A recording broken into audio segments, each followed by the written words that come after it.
어, 명절 잘 지내셨습니까? 네, 명절 끝물이라 또 이렇게 저렇게 집안일 살피시느라고 오늘 많이 나오지 못하신 것 같습니다. 곳간에서 인심이 난다라고 하는 속담이 있습니다.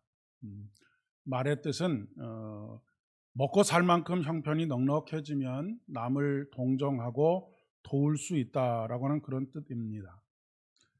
그런데 우리가 먹고 살 만큼이라고 하는 기준이 참 애매하지요. 이 기준이 다 다릅니다. 어떤 사람은 많이 가지고 있는데도 객관적으로 볼 때 좀 많이 갖고 있다 생각하는데 스스로는 먹고 살 만하지 않다라고 생각하고 있고, 늘 쪼들리는 사람이 있는가 하면 수입이 그렇게 넉넉지 않은데도 늘 마음의 넉넉함과 삶의 여유가 있는 그런 분들도 있습니다. 곳간에서 인심난다라고 하는 말, 이런 말을 요즘 사회적으로 잘 쓰는 그런 표현으로 보면 프랑스어로 노블레스 오블리주라고 하는 말을 사용합니다. 노블레스 오블리주라고 하는 말은 어떤 뜻을 가지고 있느냐면, 귀족은 의무를 갖는다라고 하는 그런 의미를 가지고 있습니다. 그 말의 뜻은 보통 부와 권력과 명예를 가진 사람들, 이런 사람들은 사회에 대한 책임과 의무를 함께 해야 한다라고 하는 그런 의미를 가지고 있습니다. 그러니까 소위 사회 지도층에게 사회에 대한 책임과 의무를 모범적으로 실천해야 하는 높은 도덕성이 필요하다라고 하는 그런 말이라고 할 수가 있겠습니다. 저는 귀족은 의무를 갖는다라고 하는 표현 대신 그리스도인은 의무와 책임을 갖는다라고 하는 그런 말로 바꿔보면 어떨까 싶습니다. 여기서 말하는 의무는 어떤 율법주의와 같은 그런 의무를 말하는 것이 아니라 그리스도인으로서의 자부심과 정체성과 관련해서 거룩한 부담을 가져야 된다라고 하는 그런 의미로 사용하고 싶습니다. 그러니까 예수 그리스도를 믿는 사람으로서 하나님께서 구원하여 주셨을 때 그 그리스도인으로서의 어떤 품이라고 할까요? 하나님의 자녀.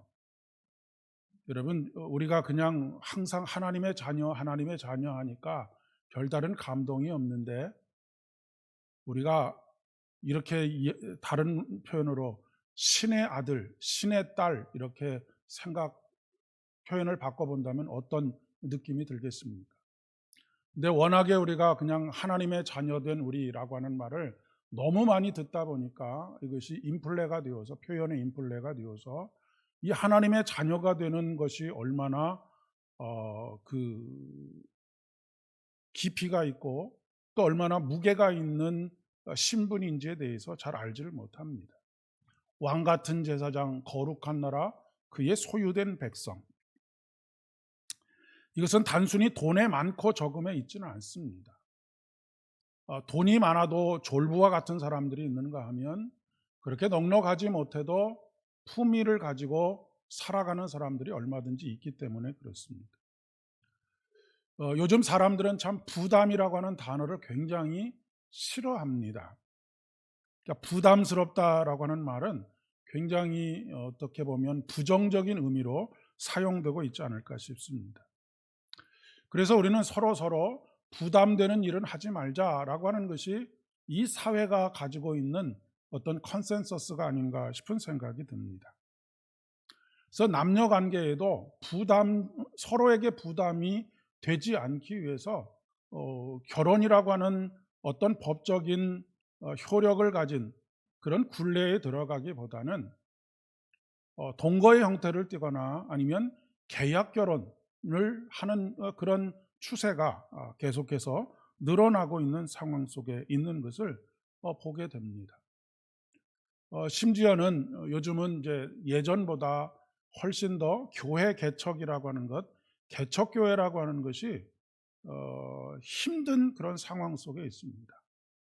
물론 뭐 여러 가지 이유들이 있지만 그 중에 한 가지가 성도들이 개척교회를 대부분 다 기피하기 때문에 그렇습니다. 개척교회를 기피하는 이유는 자기가 감당해야 할 부담이 너무 크다라고 생각하기 때문입니다. 교회가 건축을 해도 마찬가지입니다. 보통 교회가 조금 이제 대규모 교회들은 교회가 건축한다라고 하면 거의 뭐 통계적으로 정확하지는 않지만 교인의 한 3분의 1 정도가 교회를 떠난다고 합니다.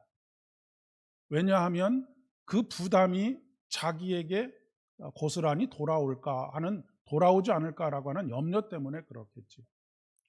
물론 교회가 감당할 수 없을 만한 빚을 져가면서 교회를 짓는 그것은 절대로 허용되어서는 안 되는 일이기도 하지만, 그렇다고 해서 교회가 어느 정도 감당할 만한, 그리고 조금 힘을 더 내면 되는 정도의 그런 상황 속에서 교회 건축을 위해서 헌신하고 그 거룩한 부담을 지기보다는 부담을 회피하는 것은 이 시대의 시류에 따라서 살아가는 것이 아닌가라고 하는 그런 생각을 가져보게 됩니다. 저는 사랑이라고 하는 말의 또 다른 의미는 책임감이라고 그렇게 이야기를 할 수 있을 것 같습니다. 사실 결혼을 하고 사랑을 하게 되면 무엇인가 상대방의 연약한 것들을 책임져야 합니다. 그리고 또 자녀들이 태어나면 자녀들에 대한 부담감이 당연히 나타나게 됩니다. 그런데 이런 책임감은 사랑에 기반한 책임감이기 때문에 그 책임감이 무겁게 느껴지지가 않고 오히려 그것이 즐거움이 되는 경우들이 대부분이라고 이야기할 수가 있겠습니다. 그러니까 사랑하기 때문에 책임을 지는 것이죠. 예수님께서 왜 십자가를 짊어지셨습니까? 우리를 사랑하시기 때문에 십자가를 짊어지신 것입니다. 물론 우리들은 감당할 수 있는 한계를 벗어난 부담을 가지게 되면 짓눌림에 시달리게 됩니다. 그러나 성경이 말하고 있는 부담은 너 혼자 그것을 감당하라라고 그렇게 말씀하지 않으십니다. 우리에게 뭐라고 말씀하시냐면 나에게 배우라라고 말씀하시죠. 자기 멍에를 짊어지고 나에게 배우라라고 그렇게 말씀을 하십니다. 여러분이 잘 아시는 것처럼 나에게 배우라라고 하는 말은 훈련한다라고 하는 그런 의미를 가지고 있습니다. 뭘 훈련하느냐면 이 멍에를 짊어지는 것을 훈련하는 것입니다. 그런데 멍에를 짊어지는 것을 어떻게 훈련하느냐면 처음부터 그냥 어깨에다 그 무거운 멍에를 올려놓고 그것을 지고 나가라라고 그렇게 훈련하는 것이 아닙니다. 어떻게 훈련을 하냐면 아주 힘이 세고 몸집이 거대한 그 소 곁에서 오랫동안 그 멍에를 매는 것에 단련된 소와 함께 멍에를 짊어지는 것입니다. 어린 송아지가 이제 멍에를 짊어지게 될 때에 거의 대부분의 그 멍에의 부담은 그 커다란 소, 힘센 소, 그리고 경험이 많은 소가 거의 대부분을 짊어지고 이제 옆에서 따라가면서 어떻게 멍에를 짊어지는지를 훈련해 가고 또 힘이 생기고 또 그것이 조금씩 훈련되어져 가면서 스스로 혼자 멍에를 맬 수 있는 그런 과정으로 나아가게 되는 것이죠. 그렇게 되면 그 멍에는 쉽고 가벼운 것이 됩니다. 그러니까 우리가 신앙생활을 할 때에도 한 110% 정도의 열심을 내는 것은 굉장히 우리의 신앙적 발전을 위해서 유익하다라고 그렇게 이야기할 수 있습니다. 그러니까 신앙적인 열심을 150%, 200%, 300% 내게 되면 금방 어깨가 깨지고 쓰라리고 그리고 무릎을 꿇게 되는 그런 일들이 벌어질 수밖에 없죠. 그렇다고 해서 내 것에 한 90%, 80%를 하게 되면 발전이 없게 됩니다. 우리 주님과 함께 그것을 감당하는 것을 조금씩 늘려가는 것이 필요한 것이죠. 그래서 지금 내가 가지고 있는 것에 한 110% 정도를 신앙적 열심을 내게 되면 조금씩 감당할 수 있는 힘을 키워가게 되고, 뿐만 아니라 더 궁극적으로는 우리는 그 손은 자기가 혼자 짊어지게 될 때가 되면 혼자 그것을 짊어지지만 신앙생활이라고 하는 것은 그런 것이 아닙니다. 신앙생활은 우리가 우리의 생명을 다하는 날까지 우리의 주님께서 우리 곁에서 함께 멍에를 짊어져 주시기 때문에 우리의 멍에는 쉽고 가벼운 멍에가 되는 것입니다. 이 배움이 참 중요하죠. 훈련이 참 중요합니다. 기도가 바로 이 배움과 훈련의 통로라고 그렇게 이야기를 할 수가 있겠습니다. 그러니까 하나님께서는 기도를 통해서 우리를 도우십니다. 그리고 하나님께서는 기도를 통해서 우리에게 가르쳐 주시죠. 그리고 더 구체적으로 우리는 우리가 기도하고 하나님께서 일하십니다. 이것을 배워가는 것이 신앙에 있어서의 우리의 멍에를 짊어지고 가는 그런 방법이라고 이야기할 수가 있겠습니다. 우리나라에서 그 한 400년에 걸쳐서 어떻게 보면 뭐 최고의 부자라고 그렇게 표현할 수 있지 않을까 싶습니다. 한 가문을 소개하고 싶은데 경주에 있는 최씨 가문입니다. 17세기 초반부터 20세기 중반까지 한 300년에서 400년 가까운 시간 동안 그 부를 이어오면서 무려 12대에 걸쳐서 대대손손으로 그렇게 가훈을 지키면서 나그네나 아니면 굶주린 사람들에게 베풀어주고 밥을 먹여주는 선행을 했던 그런 가문입니다. 이 가문의 가훈이 무엇이냐면 재산을 만석 이상 모으지 말 것이 가훈입니다. 아마도 이 최씨 가문은 이 가훈을 지키기 위해서 욕망을 절제하는, 부에 대한 욕망을 절제하는 그런 그 절제의 방법들, 이런 것들을 끊임없이 가르치고 끊임없이 훈련시키고 배우지 않았을까 싶습니다. 만약에 그 사람들 중에, 자손들 중에 한두 사람이라도 어긋나는 사람이 있었다고 한다면 중간에 가문이 휘청거리는 그런 일들이 생기지 않겠습니까?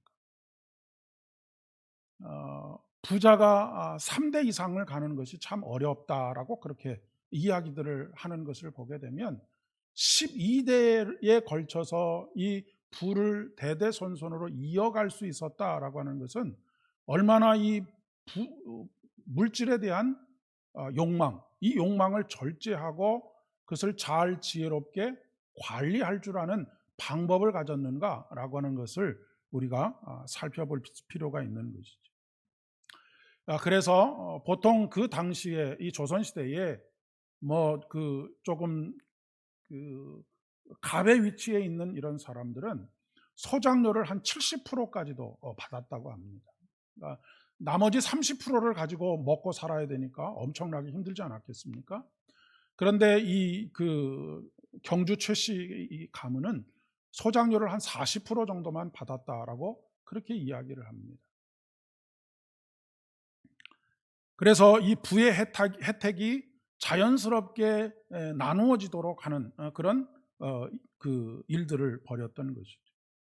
그리고 또한 일제강점기에는 나라가 없으면 부자도 없다라고 하는 것을 그 자손들에게 가르치고 1907년에 있었던 국채보상운동이라고 하는 이 우리나라의 조선이 짊어지고 있었던 그 빚을 갚는, 그러니까 우리가 이전에 그 IMF 때 금모으기를 해가지고 나라 빚을 갚았던 그런 것과 같이 일본에게 빚졌던 그런 것들을 갚는 그런 그 운동이 있었는데 여기에도 굉장히 많은 그런 그 기여를 했고, 뿐만 아니라 1920년대에 배산무역이라고 하는 회사를 설립을 해가지고 자기 전 재산을 담보로 해서 그것을 돈으로 바꾸어서 이 모든 재산을 다 독립운동에 그렇게 그 희사를 한 그런 아주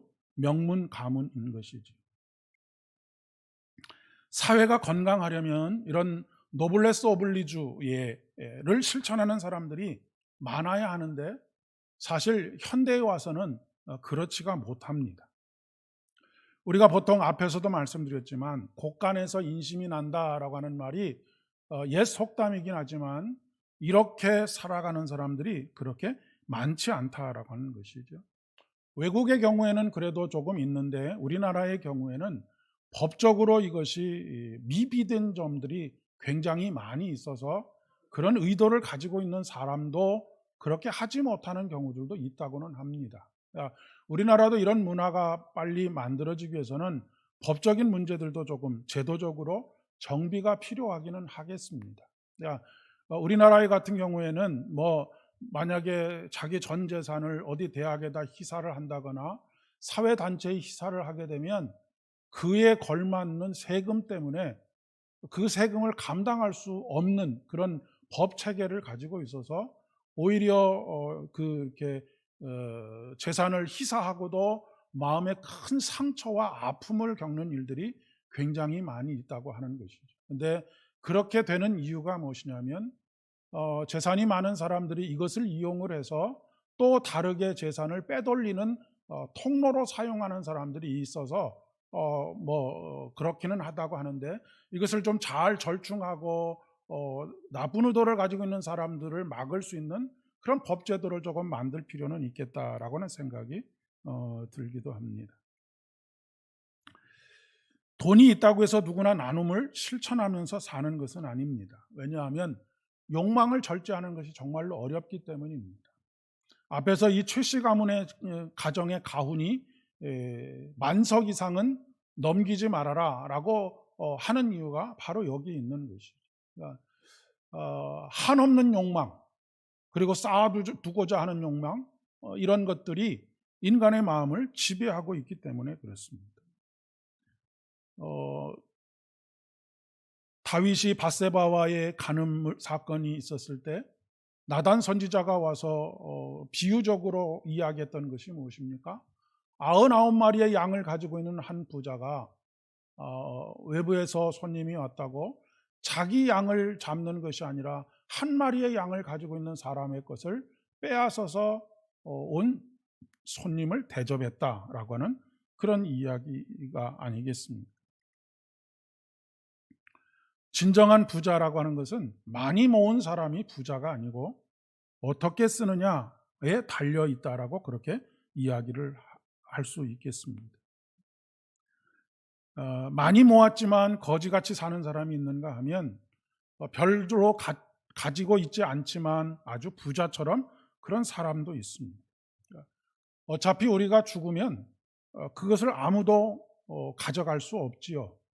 그리고 그 많이 자손에게 남겨주어도 통상적으로 부자가 3대를 가지 못한다라고 하는 것이 통계적으로 나오는 이유입니다.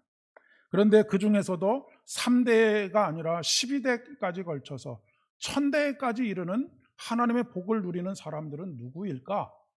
바로 이 최씨 집안과 같은 그런 노블레스 오블리주를 실천하고 나눔을, 그리고 부의 혜택을 함께 나누는, 그의 식탁에 초대하는 그런 삶을 살아가는 사람이다라고 이야기를 할 수가 있겠습니다.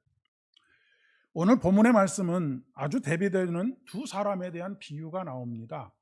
한 사람은 한 부자라고 그렇게 표현이 되어 있고, 또 한 사람은 나사로라고 하는 이름을 가진 거지입니다. 그런데 이 비유를 살펴보기 위해서는 그 앞에 어떤 일들이 있었는지를 먼저 살펴보아야 하는 것이죠. 예수님께서 이 비유의 말씀을 하게 되신 이유가 있기 때문에 그렇습니다. 16장 1절 말씀에서부터 보면 무슨 이야기, 어떤 비유를 하고 있느냐면 청지기의 비유를 하고 있습니다. 그 청지기는 옳지 않은 청지기에 대한 비유입니다. 여러분, 청지기는 누구입니까? 청지기는 주인이 아닙니다. 청지기는 맡아서 관리하는 사람이 청지기입니다. 우리 모두는 다 하나님께서 우리에게 무엇인가를 맡겨주신 청지기로서 살아가는 것입니다. 어떤 사람에게는 물질을 맡겨주시기도 하시고, 어떤 사람에게는 재능을 맡겨주시기도 하시고, 어떤 사람에게는 각자에게 성령께서 주시는 은사들을 통해서 하나님께서 그런 것들을 잘 관리하고 그런 것들을 통해서 모든 사람들이 하나님의 사랑과 은혜를 함께 누릴 수 있도록 하시는 그런 청지기로서 부르심을 받았다라고 하는 것입니다. 그런데 이것을 가지고 내 것인 양 내 마음대로 한다고 한다면 그것은 하나님 앞에 옳지 못한 청지기로 그렇게 낙인을 찍히게 되고 말겠지요. 여러분, 옳지 않은 청지기는 결국 어떻게 됩니까? 주인에게서 그 직을 박탈당하게 되어졌습니다.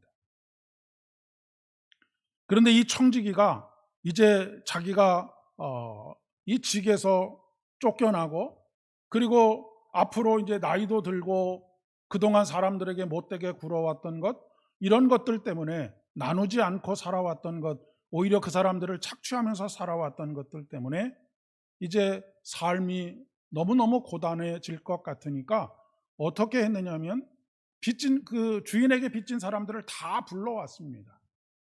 그리고 만약에 뭐 100만 원을 빌려갔다고 한다면 너 50만 원만 빌려갔다고 해라. 그리고 나중에 내가 여기서 쫓겨나게 되면 나를 조금 잘 보살펴 달라라고 그렇게 이야기를 하고 있는 것이죠. 여러분, 탕감해 준다는 것이 무엇입니까? 나누어 주는 것과 같은 행위입니다. 주인이, 예수님께서 이 비유를 통해서 말씀하시면서 뭐라고 말씀하시냐면 이 불의한 청지기가, 옳지 못한 청지기가 참 지혜롭게 행했다라고 그렇게 이야기를 합니다. 조금 이상하게 들릴 수도 있겠습니다. 그런데 왜 이 불의한 청지기가 지혜롭게 행했다라고 그렇게 이야기를 하느냐면 본래 그렇게 나누어 주고 그 나눔을 통해서 혜택이 모든 사람들에게 골고루 돌아가도록 하는 것이 주인의 본래 뜻이었기 때문에 그렇습니다. 그러니까 지금 다른 의도를 가지고 불의한 청지기가 그 일을 항해하긴 했지만 결과적으로는 하나님의 뜻이 그 불의한 행동을 통해서 이루어졌기 때문에 그것이 지혜로운 행동이다라고 그렇게 말씀을 하고 있는 것이죠. 우리 모두는 다 청지기들입니다. 모든 것의 주인은 당연히 하나님이시지요. 하나님께서 천지 만물을 창조하셨기 때문입니다. 천지 만물의 주인이 하나님이십니다. 그리고 우리는 이 세상에 살아가는 날 동안 그것을 잠시 빌려서 사용하다가 다시 되돌려 놓고 가는 것입니다. 그런데 요즘 이제 이 기후 위기도 마찬가지고 여러 가지 면에 있어서 미래 세대의 것까지 우리 세대의 것을 쓰다가 가는 것뿐만 아니라 미래 세대가 써야 할 것들까지 다 끌어다가 현재 세대가 사용하고 있는 그런 꼴이 되고 있는 것이 참 가슴 아프고 안타까운 일이 아닐까 싶은 그런 생각이 듭니다.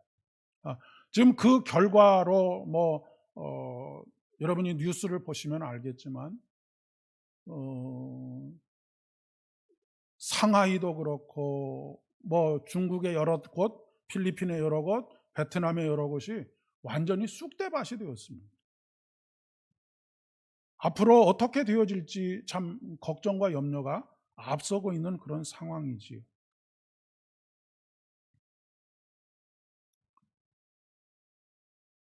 이 부자는 마치 영원히 자신의 것처럼 모으는 것에만 몰두합니다.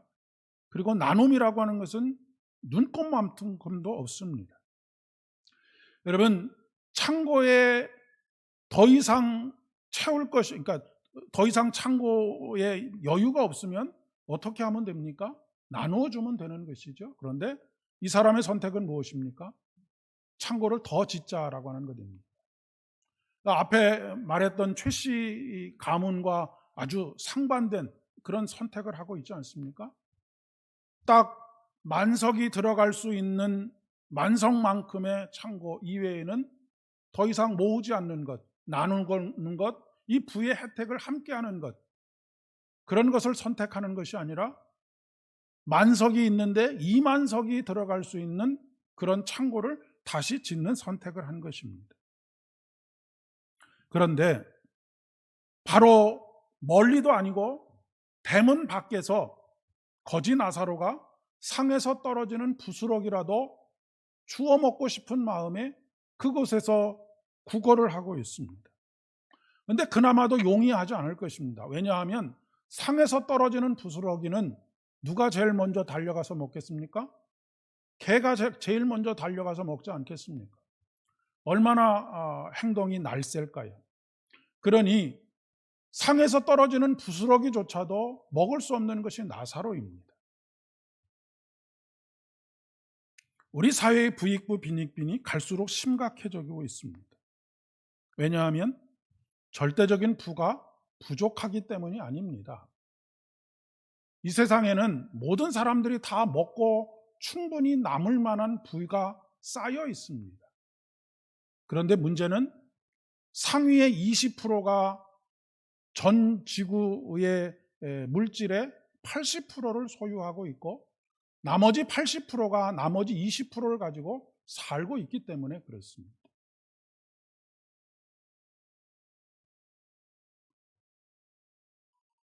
그런데 저는 이런 현상에 대해서 이념적으로 접근하는 것을 굉장히 경계합니다. 왜냐하면 그것을 가지고는 근본적인 변화를 가져올 수 없기 때문에 그렇습니다. 이념적인 접근이라고 하는 것은 결국 분노를 자극하는 것입니다. 사람들이 정당하게 가지지 못한 사람들의 분노를 자극하는 것, 이것으로는 또 다른 분노를 낳게 되어져 있습니다. 악은 악을 낳게 되어져 있기 때문에 그렇습니다. 그렇게 되면 오히려 갈등과 대립이 반복될 뿐입니다. 여러분 중국의 무협지 같은데 보면 강호의 고수들이 만나서 이제 칼로 싸움을 하지 않습니까? 그리고 한 사람이 죽습니다. 그러면 그 아들이 내 아버지의 원수하고 몇 년, 한 10년 있다가 다시 나타나지요. 그리고 싸워서 또 이제 나이가 들어서 지게 되면 또 진 사람의 아들이 또 와가지고 내 아버지의 원수하고 또 싸움을 붙습니다. 이 계속해서 악의 악순환이 계속되는 것이에요. 이미 그것은 공산주의가 어떻게 몰락하는가라고 하는 것을 통해서 우리가 충분히 경험적으로 알고 있습니다. 그렇게 되면 누구도 승자가 될 수 없고 모든 사람들이 다 패자가 되고 맙니다. 그런데 지난주에 함께 살펴보았던 본문의 삭개오의 이야기와 마찬가지로 사람의 마음속에 회개가 일어나게 되면 모든 것을 제자리로 돌리게 됩니다. 그렇기 때문에 저는 이 사회의 유일한 희망은 바로 예수 그리스도의 십자가의 사랑, 자기를 내어주시는 십자가의 사랑에 기초한 그리스도인에게 소망이 있다. 그리스도인에게만 소망이 있다라고 그렇게 믿습니다. 회개라고 하는 것이 무엇이라고 말씀드렸습니까? 모든 것이 자기 자리로 되돌아가는 것을 말하는 것입니다. 자기 자리로 되돌아가는 것은 그것은 무엇을 의미하는 것일까요? 그 주인에게로 되돌아가는 것인데 그 주인이 누구냐면 하나님께로 되돌아가는 것입니다. 그러면 하나님이 주인이신 것을 고백하는 자리, 하나님이 우리의 통치자이신 것을 고백하는 자리가 어떤 자리입니까? 거기가 바로 구원의 자리입니다. 구원이 일어나는 자리이지요. 그래서 예수님께서는 삭개오에게 오늘 이 집에 구원이 이루어졌다라고 그렇게 말씀하고 계시는 것입니다. 내 집 앞, 내 교회 앞, 내 회사와 일터 앞에 나사로가 있습니다. 멀리 있지 않습니다. 바로 문 밖에 있습니다. 내 문 밖에 있고요. 우리 교회 밖에 있고요. 그리고 내 일터 바로 밖에 있습니다. 이 세상에 나사로가 없는 곳은 없습니다. 그럼 우리가 해야 할 일이 무엇입니까? 나사로가 문턱을 넘어올 수 있도록 해야 합니다. 여러분, 나사로가 대단한 것을 요구하겠습니까? 우리가 해야 할 일은 내 상에서 먹는 것 함께 먹는 것입니다. 내 상에 초대하는 것입니다. 물론 더 좋은 것을 나눌 수 있다라고 한다면 더할 나위 없겠지만 중요한 것은 내 상으로 초대하는 것이 중요합니다. 내 밥상으로 초대하는 것이죠. 그렇지 않으면 우리의 인색함이 주님의 심판대 앞에서 폭로되게 될 것입니다. 오늘 이 말씀은 인과응보를 이야기하고 있는 것이 아닙니다. 우리에게 지옥과 천국을 이야기하고 그것에 대한 두려움과 공포를 가지고 정신 똑바로 차리고 나누어 먹어라, 이것을 말씀하시려고 하는 것이 아닙니다. 하나님께서는 그런 두려움과 걱정과 불안으로 우리를 협박하시는 분이 아니십니다. 하나님은 우리를 사랑하시고 그 사랑으로 우리가 덧입기를 원하시는 분이십니다.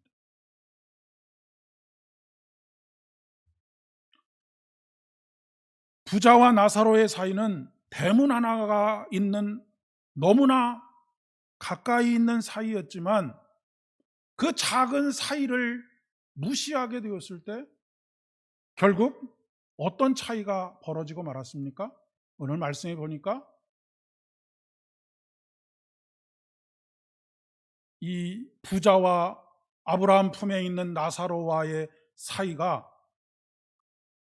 큰 구렁텅이가 놓여 있어. 26절입니다. 여기서 너희에게 건너가고자 하되 갈 수 없고 거기서 우리에게 건너올 수도 없게 하였느니라 라고 말씀하고 있습니다. 이 세상에서는 아주 작은 틈인 것 같습니다. 그런데 여러분 잘 아시지 않습니까? 이렇게 벌어져도 여기서는 아주 작은 틈인 것 같지만 이것이 멀리 가면 굉장히 합해질 수 없는 틈이 되고 만다라고 하는 것이죠.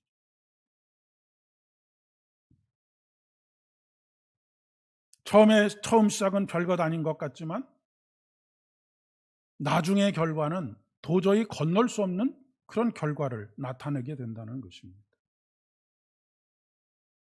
이 비유의 대상이 누구를 향한 비유의 대상이냐면 바리새인들입니다. 그런데 이 바리새인들은 듣지 못해서 행하지 않은 것이 아닙니다. 읽지 못해서 행하지 않은 것이 아닙니다. 이 부자가 아브라함에게 그렇게 간청하지 않습니까? 제발 나사로를 보내서 우리의 아들들이 5명이 있는데 이 아이들에게 제발 아버지처럼 되지 않도록 알려달라라고 그렇게 이야기를 합니다. 그랬더니 아브라함이 뭐라고 이야기합니까? 그들에게는 이미 모세도 보냈고 수많은 선지자도 보냈다. 그들의 귀에 들려주었고 그들이 읽기도 했다. 연구도 굉장히 많이 했다.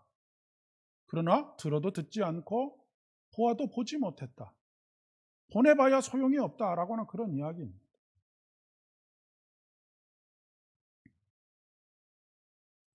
성경은 절대로 부자를 경멸하지 않습니다. 가난한 자를 옹호하지도 않습니다. 부자를 경멸하지 않지만 부자로서의 오블레스 노블리주를 삶으로 살아가는 사람, 이런 사람이 되어야 한다라고 하는 것을 말씀하고 계십니다. 부자 중에도 정말로 그리스도인답게 잘 살아가는 부자들이 얼마든지 많이 있습니다.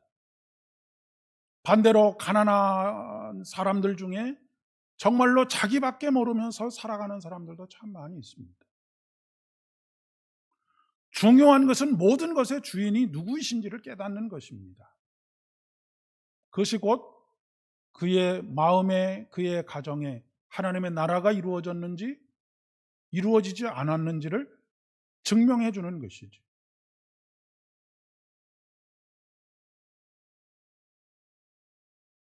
이런 삶을 살아가게 될 때에 우리는 그곳에서 하나님의 다스리심을 경험하는 구원을 경험하게 됩니다. 특별히 우리가 자신의 입에 들어가는 것에만 만족하지 않고 남의 입에 들어가는 것에 대해서도 관심을 가져야 합니다. 문 밖에, 대문 밖에, 교회 문 밖에, 내 일터 바로 앞에 어떤 나사로가 있는지를 살펴보는 저와 여러분 되실 수 있기를 바랍니다. 함께 기도드리겠습니다. 은혜가 풍성하신 참 좋으신 아버지 하나님, 감사를 드립니다. 오늘도 하나님께서 우리에게 말씀을 듣게 하여 주셨사오니 우리의 마음속에 깨달음이 있게 하여 주옵시고, 다시 돌이켜 우리가 청지기인 것을 인정하고 하나님의 손에 하나님의 것을 돌려드리는, 제자리에 돌려드리는 우리들 되어질 수 있도록 은혜를 더하여 주시옵소서. 그래서 그곳에서 구원을 경험하게 하여 주옵시고, 그곳에서 바로 하나님 믿음의 조상인 아브라함의 품에 안겨 있는 우리들 되어질 수 있도록 은총을 더하여 주시옵소서. 아버지, 우리의 눈이 열리게 하시고 우리의 마음이 열리게 하여 주셔서 대문 앞에 앉아 있는 나사로를 발견하게 하여 주옵시고, 그 나사로를 우리의 식탁에 초대하게 하시며 한 상에 둘러앉아 같은 것을 먹고 같은 것을 마시며 참으로 아름다운 식탁의 교제들을 만들어갈 수 있도록 은혜 위에 은혜를 더하여 주시옵소서. 이제는 우리 주님 예수 그리스도의 은혜와 아버지 하나님의 극진하신 사랑하심과 성령 하나님의 위로하심과 교통하심이 오늘 대문 앞에 있는 나사로를 발견하고 그 나사로를 우리의 식탁으로 초대하는 그런 삶을 살아가기를 마음속에 소원하며, 교회 문을 나서는 사랑하는 모든 성도님들의 머리 위에와 가정과 일터 위에, 그리고 우리 삼보 교회 위에 이제로부터 영원까지 함께 하옵시기를 간절히 축원하옵나이다. 아멘.